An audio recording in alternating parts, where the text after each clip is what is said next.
Here we are at Los Andes in Atitlan volcano in Guatemala, in the south side of the Atitlan volcano in Guatemala.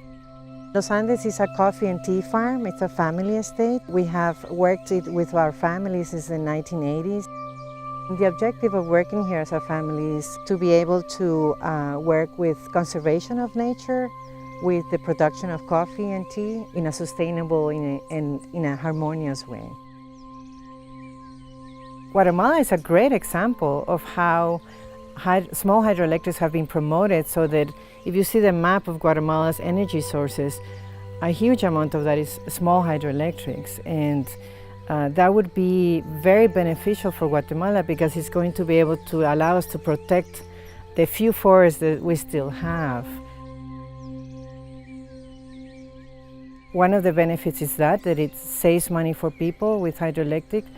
The other benefit is that it's clean energy and it's not contaminating like the power plants use with petrol. And you all saw, we were filming now the hydroelectric, and the clean water comes into the generator and the clean water comes out of the generator into the river again, and it's the same amount of water.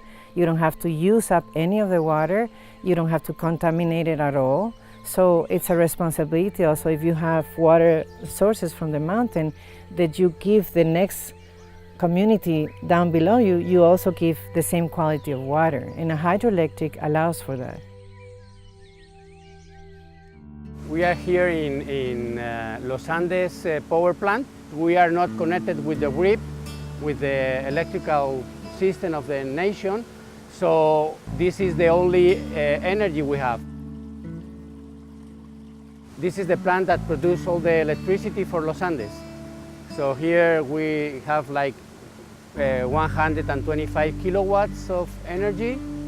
So we use this in the houses, with the families, but we also use this electricity and this energy in the coffee mill.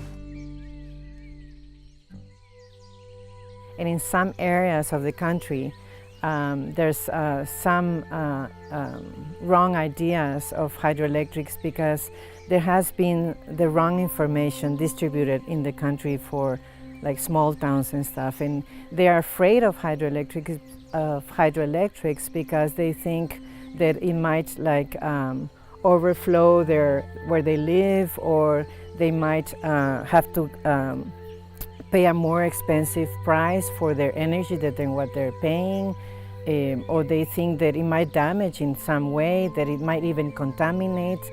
One of the reasons we do a lot of conservation here at Los Andes is because if we don't have a forest, we don't have water, we don't have oxygen, and then we don't have energy.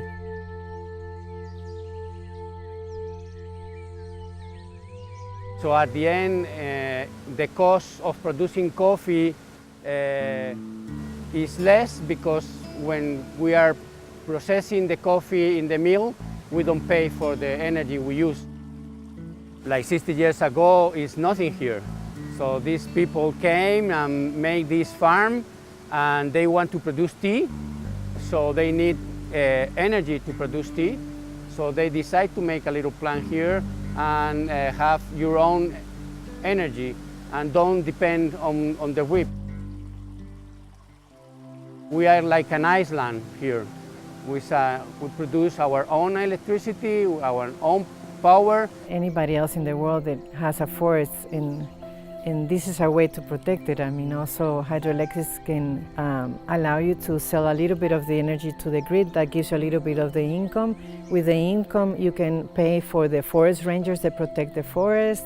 You can clean the lines, and you can do the full circle by yourself, and you don't have to depend on if petrol prices go up, if there's more or less contamination, if the government is helping you with some installations or something, and they can be self-sustainable. I think it's the only way to do it in the future. Otherwise, our children and grandchildren are not going to have forests at all, and they're not going to have any source of energy.